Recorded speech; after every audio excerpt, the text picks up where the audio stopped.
Lalaking kumatay sa aso sa Baguio City para sa graduation celebration kinasuhan ng paglabag sa Animal Welfare Act. Naritong report.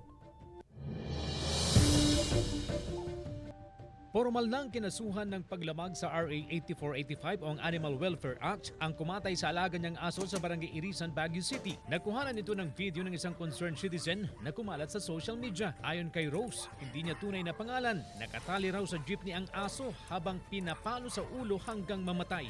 Hindi ko po concern yan dati, pero nung nagkaroon po ako ng sarili kong aso, syempre masakit po.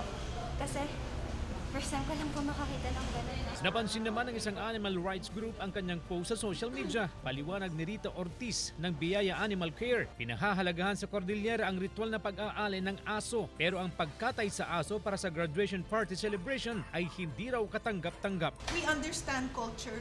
We accept ritual. We do not accept butchering for graduation parties or celebrations.